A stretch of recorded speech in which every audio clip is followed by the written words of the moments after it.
اسلام ہے۔ ٹھیک ٹھیک، بہت شکریہ قبلہ۔ دیکھیں توحید عبادت پہ ماشاءاللہ کافی اپنی اب میں توحید اگلے توحید کا جو ایک کیٹیگری ہے وہ ہے توحید رازقیت۔ حسین صاحب توحید رازقیت کو ہم چاہیں گے کہ ہمارے بچوں کے حوالے اس طرح سے، کیونکہ یہ معاملہ ایسا تھا، موضوع یقیناً بہت مشکل ہے لیکن مشکل سے زیادہ ضروری ہے۔ اور آپ نے پچھلا جو درس تھا آپ کا، جو آپ نے پچھلی اتوار کو بھی آپ نے خطاب فرمایا تھا، اس میں بھی میں نے دیکھا کہ ماشاءاللہ آپ نے بہت کچھ توحید کے حوالے سے، کیونکہ علماء کو نظر آ رہا ہے کہ توحید کے حوالے سے گفتگو بہت مشکل ہے، لوگ نہیں سننا پسند کرتے لیکن ضروری ہے اور علماء اپنا کام ضرور کرتے ہیں۔ تو توحید رازقیت کے حوالے سے اس میں کس کام کو رازقیت توحید میں لے کر آتے ہیں؟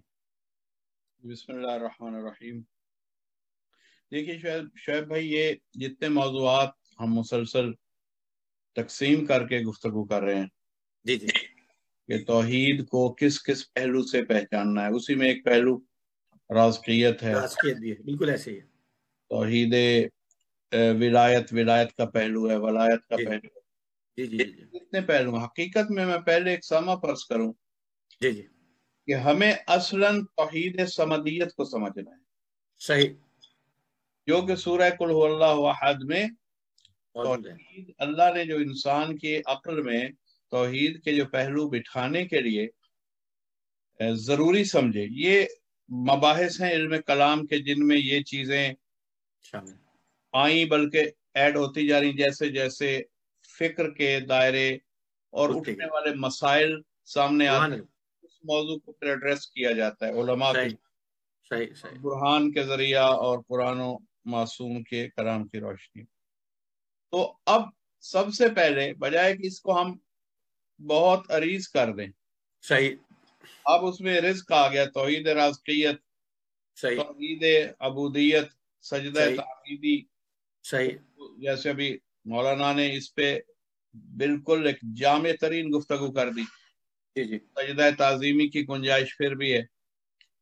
تو اس میں تو یہ بھی ہے کہ سجدہ تعظیمی اس لیے کروایا گیا کہ اللہ سمجھا دے کہ جسے میں چنوں اس کی تعظیم کرنا، صحیح عادت اللہ ہی کی ہوگی۔ اور صحیح، جیسے انہوں نے ایک بہت اچھا نقطہ بھی جو چھوڑا گفتگو میں، کہ اللہ نے جو جناب آدم کا سجدہ کرایا اس میں کئی راز تھے، کئی راستے، سبحان اللہ سبحان لفظ اللہ، عبادت کے اندر جو دو مفہوم ہیں، ایک تو معبود سمجھ کے عبادت کرنا، صحیح معبود اور عبد ایک یہ رشتہ ہے لفظ عبادت میں، صحیح اور ایک عبد ہونے کا، جیسے عبد الحسین، عبد العلی، عبد النبی، اتنے اسماء موجود ہیں۔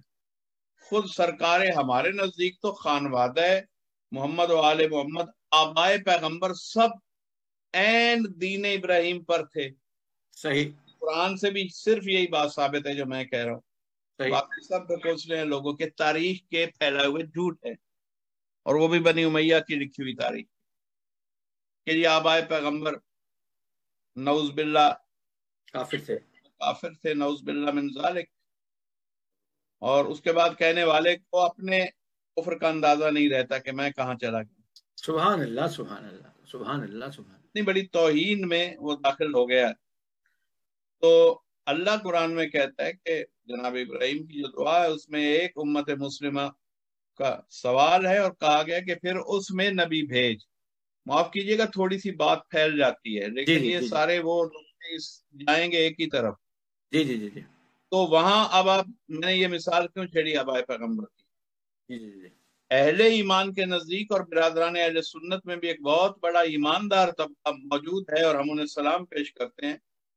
مولانا جیسے سائم چشتی صاحب نے دو جلدوں میں ضخیم ایمان ابو طالب پہ کتابیں لکھی، صحیح اور دیگر ان کے خطبہ بھی حضرت ابو طالب اور جناب عبد المطلب، جناب عبداللہ نستیوں کے ایمان پر ایمان رکھتے ہیں، صحیح اور اس پر گفتگو کرتے ہیں دلائل کے ساتھ۔ صحیح، تو چونکہ جہاں دشمنی والا رشتہ نہیں ہوگا اہل بیت سے، صرف کچھ مغالطے کہ نہیں فلاں کو بھی مان لو، فلاں کو بھی مان لو، ان سنیوں سے ہمیں بھی کوئی رد و قدر نہیں ہے، یہ جو مغالطوں کی وجہ سے کچھ اور کی عزتوں کو بھی مانتے ہیں کہ اگر بہت زیادہ غور کریں گے تو ان سے بھی جان چھوٹ جائے گی۔ آپ سن رہے ہیں؟ جی جی تو ایک طبقہ وہ ہے عالم اسلام میں جو دشمن پیغمبر، جو دشمن رسول اور آل رسول ہے، ان کی ساری کوششیں مرکوز رہتی ہیں تفسیر بدلیں تاکہ دشمنی کا حق ادا ہو جائے، حدیث بدلیں تاکہ دشمنی کا حق ادا ہو جائے۔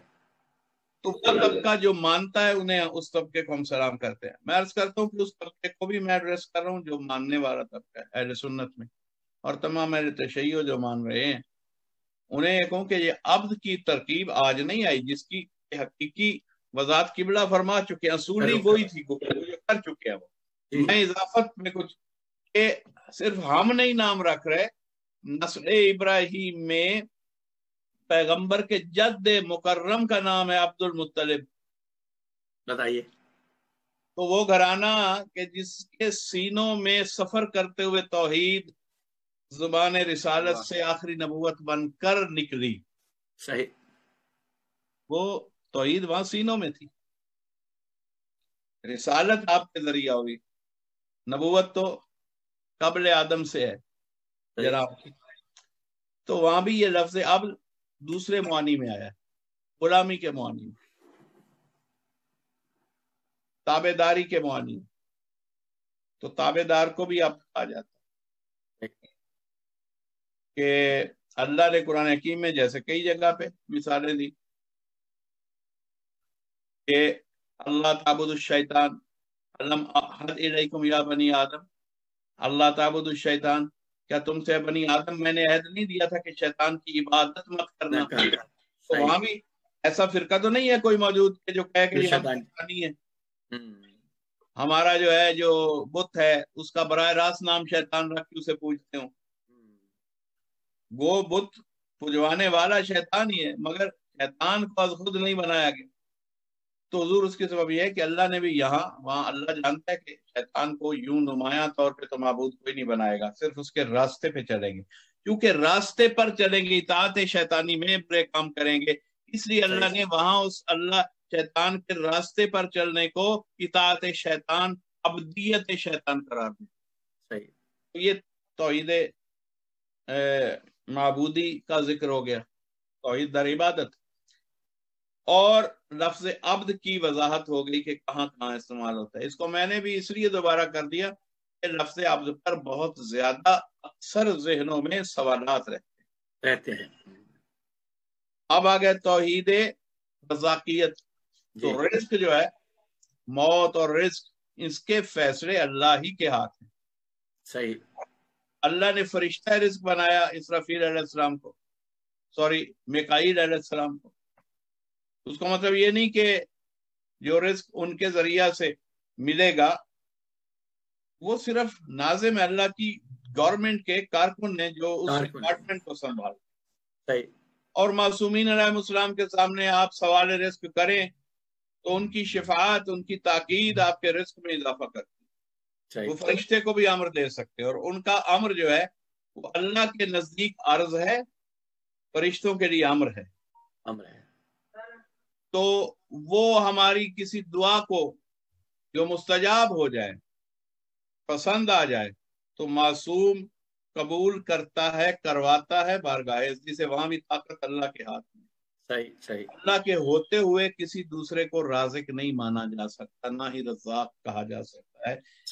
اصل چیز یہ ہے کہ یہ بنیادی طور پہ لگام کس ذات کے ہاتھ میں ہے، بنیادی طور پہ اختیار کا مالک کون ہے، مصدر و منبع کون ہے، اس لیے توجہ اللہ کی طرف رہنی چاہیے۔ اس لیے اس نے کہا خیر الرازقین ہوں میں، اللہ واللہ خیر الرازقین، اس کا مطلب رازقین اور ہیں۔ صحیح۔ تو وہ رازقین اس معنی میں نہیں ہے جس معنی میں رازق اللہ ہے، وہ جو خیر ہے نا رازقین کا، ان رازقین کا بھی رازق ہے، رازق ہے، آپ کے لیے درمیان میں وسائل رزق رکھ دیتا ہے۔ صحیح۔ ماں باپ بھی ایک طرح سے رب بھی اللہ نے ماں باپ کو کہا، وہ زیادہ تر اس لیے کہ وہ رزق پہنچانے میں ربوبیت کرتے ہیں آپ کی، صحیح۔ حفاظت کرنے میں ربوبیت کرتے ہیں آپ کی، آپ کا خیال رکھنے میں وہ ربوبیت کرتے ہیں، مگر اس سے وہ رب حقیقی نہیں ہو گئے۔ ربوبیت اسی کی رہے گی اس لیے توحید ماننے کے لیے رب کا مصدر اللہ، رازق ہونے کا مصدر اللہ، حاکم و مختار ہونے کا مصدر اللہ، نیچے اپنے اولیاء کو، اوصیاء کو، ائمہ طاہرین کو اس نے اپنی رضا سے اختیارات دیے ہیں تاکہ وہ اللہ کے دیے ہوئے اختیار کو دنیا میں پھیلائیں اور لوگوں کے مابین توسل بن کے رہیں، لوگ پہچانے کے توسل یہ ہیں۔ صحیح صحیح صحیح صحیح صحیح۔ اللہ کا مقصد اپنی پہچان کے ساتھ ساتھ دوسرا مقصد یہ ہے کہ ان کو بھی پہچانو جنہیں میں نے وسیلہ بنایا۔ لا الہ الا اللہ کے ساتھ محمد رسول اللہ کیوں پڑھایا؟ جس نے لا الہ الا اللہ تمہیں سکھایا ہے اس کو بھی پہچانتے رہو، اس کی بھی گواہی دیتے رہو۔ علی ولی اللہ جس نے اس پورے کلمہ کی حفاظت کر کے تمہیں دی اور جس نے ہر موڑ پر نصرت کی، اس کردار کو بھی پہچانو کہ وہ اللہ کا کیسا ولی ہے۔ اس کے اظہار اور اس کے اقرار کے بغیر آپ کا جو ایمانی گوشہ ہے وہ تشنا رہ جاتا ہے۔ تو اللہ نے چاہا کہ آپ اپنے ایمان کی بنیاد کو بھی سمجھیں اور اس کی تشریحات کو بھی سمجھیں۔ اب میں نے کیوں کہا، میں بات ختم کروں گا کہ اگر ہم ساری مباحث کو چھوڑ کے توحید صمدی پر رک جائیں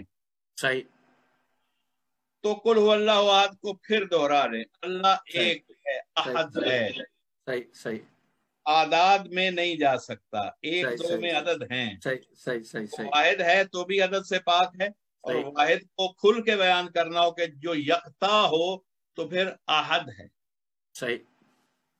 نہ تقسیم ہو، نہ مضروب ہو، نہ ضرب دے سکے، نہ جمع کر سکے، نہ تفریق کر سکے، نہ ایسا احد۔ اللہ قل هو اللہ احد اللہ الصمد، یہ ہے اصل۔ آگے لم یلد ولم یولد، وہ جو دیگر ادیان نے آسمانی کہلانے کے باوجود اپنے اپنے انبیاء کی تعلیم کو چھوڑنے والوں نے دین کے حلیوں کا حشر کیا، بگاڑ دیے وہ حلیے، اپنے ہی راہبر کو یا تو خدا مان لیا یا خدا کا اللہ نے ان تمام عقائد کی یہاں پہ نفی کر دی۔ لم یلد ولم یولد، نہ وہ کسی کی اولاد ہے اور نہ اس کی کوئی اولاد ہے، وہ چیز پاک ہے۔ ولم یکن لہ کفوا احد، اب تم کسی کو کتنا بھی بڑھا لو برابری میں اس کے مقام پر کوئی احد بھی نہیں جا سکتا، کوئی ایک۔ کمال یہ ہے کہ یہاں احد کا مفہوم پوری مخلوق کے لیے کہا ہے، ان میں سے کوئی ایک، اور قل هو اللہ احد میں اپنی احدیت کو اللہ نے نمایاں کی۔ آپ یہ حسن کلام دیکھیں، قرآن کا ایک حسن ہے جس کے لیے بصیرت چاہیے کہ احد کا اسی ایک سورہ میں یہاں احد کا موصوف اور ہے، وہاں احد کا موصوف اور ہے، کہ جس کو بھی تم بڑھاؤ کوئی احد ایسا نہیں جو اس احد کے برابر۔ جی جی جی، یہاں وہ احد ہے کہ جیسے ہم کہتے ہیں کہ بھائی علماء میں فلاں صاحب جیسا، ہم آقا خمینی رضوان اللہ علیہ کا اگر نام، میں ان کو سے اگر محبت رکھتا ہوں یا کسی اور عالم سے میں کہوں گے ان جیسا کوئی نہیں، وہ احد ہے۔ ٹھیک ٹھیک ٹھیک ٹھیک ٹھیک ٹھیک ٹھیک ٹھیک ہے۔ میں کہتا ہوں کہ اللہ نے جو اوصیاء پیغمبر بنائے، مختلف اوصیاء مختلف نبیوں کے بنائے، علی ان میں احد ہیں۔ ٹھیک، یہ احدیت لوگوں میں کسی کے ایک ہونے کی دلیل ہے۔ یہاں احد اور مفہوم ہے۔ قل هو اللہ احد، اللہ وہ احد ہے کہ جو زمین بھر پر احد ہیں اپنے اپنے کمال میں، وہ بھی اس کے کفر نہیں بن سکتے، یعنی ٹوٹیلٹی ہے یہاں، صحیح توڑ کے رکھ دیا، سب نیچے ہیں بس وہ ایک۔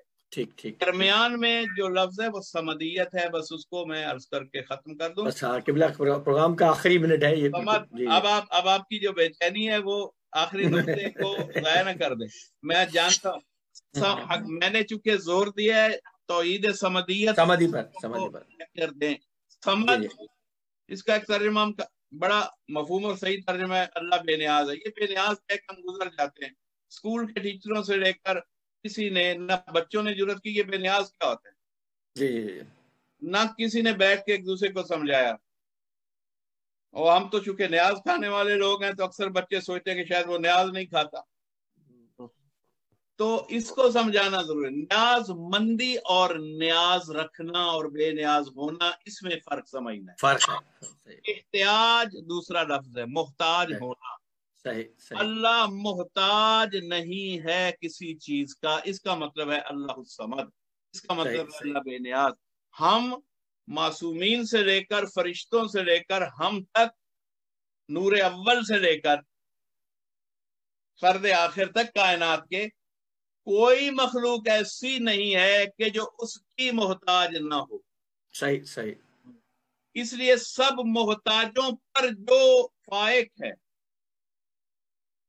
کسی چیز کا محتاج نہیں، اس کو ہم الصمد کہتے ہیں۔ وہ اس چیز کا بھی محتاج نہیں کہ کچھ، میں سمجھانے کے لیے عرض کر رہا ہوں، وہ محتاج نہیں ہے کہ انبیاء ہوں، امام ہوں، فرشتے ہوں اور ایک کائنات ہو اور پھر اس میں وہ خدا بن کے بیٹھے۔ صحیح۔ تو اس سے بھی بے نیاز ہے۔ یہ تو اس نے کہا کہ میں نے چاہا کہ میں پہچانا جاؤں، صحیح۔ اور پھر اے حبیب میں نے تمہیں خلق کیا، پھر نور اول کی تخلیق ہوئی، اور پھر اپنے لیے کائنات نہیں بنائی، انی ما خلقت السماء مبنیہ ولا ارضا مدحیہ، اور اس تمام کے بعد فرمایا کہ صرف کن کے لیے بنائی؟ یہ جو چادر کے لیے۔ تو بس یہ رشتہ، چادر بنائی کہ انہیں، کائنات بنائی کہ چادر والوں کو پہچانے، اور چادر والے بنائے کہ یہ مجھے پہچان کے دکھا دیں۔ مگر وہ محتاج نہیں ہے کسی کا، نہ سانس لینے میں ہوا کا محتاج، نہ روٹی کا محتاج، نہ غذا کا محتاج، نہ کسی سجدہ گزار کا محتاج کہ سجدہ ہو تو پتہ چلے کہ مسجود ہے۔ ایسا عظیم اور ایسا بے نیاز ہے کہ سجدہ کرنے والوں سے بھی یہی کہتا ہے کہ اس میں تم اپنے ماتھوں کو بلند کر رہے ہو، اپنی آخرت کو بلند کر رہے ہو مجھے سجدہ کر کے۔ کسی کا سجدہ مجھے بلند نہیں کر سکتا۔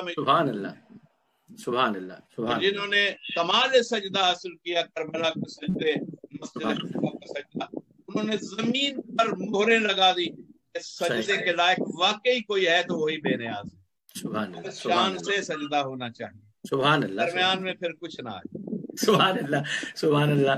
قبلہ بہت ہی خوبصورت انداز، اور یعنی آپ نے جو آخر میں اختتام کیا ہے کہ درمیان میں کچھ نہ آئے، لیکن وقت کا اختتام یقیناً درمیان نہیں آپ کے، نہیں ہمارا پروگرام کا وقت ہو گیا۔ نہیں قبلہ نہیں ایسا، میں اجزاء سے توحید کی جزوی سٹڈی سے نکال کے توحید سمدیت کی طرف لانا چاہتا تھا۔ یہ کام ہی ایسا ہے، ہمیں پتہ ہے یہ مشکل کام ہے، اور اس کے لیے سارے اجزاء ہیں۔ سمد ہے تو سب کچھ وہی ہے، سب کچھ وہی ہے۔ جی۔ تو ناظرین، امید کرتے ہیں کہ ہمارا دیکھیے توحید کے موضوع پہ ہم نے کتنی کوشش کی ہے، اس کی وجہ یہ ہے کہ آپ غور سے دیکھیں گے تو بہت مشکل ہو جاتا ہے یہ ساری چیزیں کرنا۔ اس کی وجہ یہ تھی کہ ایک دل چاہتا ہے بار بار سوالات ہوتے رہیں، لیکن یہ توحید ہم ڈسکس کر رہے ہیں، اس میں کچھ شوق سے سوال نہیں ہوتا، پہلے چیزیں سمجھ میں آ جائیں، اور عالم بیٹھے ہوئے ہیں وہ اس چیز کو ترتیب سے سمجھا رہے ہیں تاکہ کہیں بھی کوئی مغالطہ نہ رہے، کہیں کوئی شکوک نہ رہے کسی طرح سے۔ اب جیسے ایک خوبصورت بات کی کہ سجدہ کر کے اللہ کی ابدیت کا بلندی نہیں ہوتی، ہماری پیشانی بلند ہوتی ہے اس کی ابدیت، اس کا سجدہ کر کے۔ امید کرتے ہیں کہ ہمارا توحید کے حوالے سے تھوڑا سا توحید کا باقی حصہ رہ گیا ہے کہ توحید اطاعت اور توحید ولایت و محبت، اس پہ ہم انشاءاللہ اگلے پروگرام میں تھوڑی سی ڈسکس کریں گے، اور اس کے بعد عدل کا سلسلہ یقیناً شروع ہوگا، کیونکہ عدل وہ واحد ٹاپک ہے ہمارے اصول دین میں جو ہمیں بہتوں سے بہت علیحدہ کرتا ہے، اور بہت ساری چیزوں میں ہمیں پھنساتا بھی ہے کہ جب ہمارے اصول دین میں عدل ہے تو ہمارے معاملات میں عدل کہاں کھڑا ہے، اور ہمیں اللہ کو عادل کس طرح سے ماننا ہے۔ امید کرتے ہیں حیدر ٹی وی کا یہ خاص پروگرام اہمیت اور حقیقت اصول دین کے حوالے سے آپ کو پسند آیا ہوگا، اور ہم اپنے مہمان علماء کا یقیناً شکر گزار ہیں جنہوں نے ایک اتنے مشکل موضوع کو بہت کوشش کی اتنی آسان کر کے۔ قبلہ عرفان صاحب اور قبلہ حسنی صاحب دونوں کا بہت بہت شکریہ۔ خصوصی دعا ہے حسنی صاحب کی والدہ کے لیے اور ان کے لیے بھی، کیونکہ آج کافی تھکے ہوئے لگ رہے ہیں وہ۔ قبلہ آپ بھی یقیناً دعاؤں میں ہمیں یاد رکھیے گا۔ ناظرین، اپنے میزبان شعیب زیدی کو حیدر ٹی وی سے اجازت دیجیے، انشاءاللہ اگلے جمعے کو اسی وقت شام 7 بجے آپ سے پھر ملاقات کریں گے، ہفتہ وار پروگرام لے کے، اہمیت اور اصول دین۔ تب تک کے لیے خدا حافظ قبلہ، فی امان اللہ۔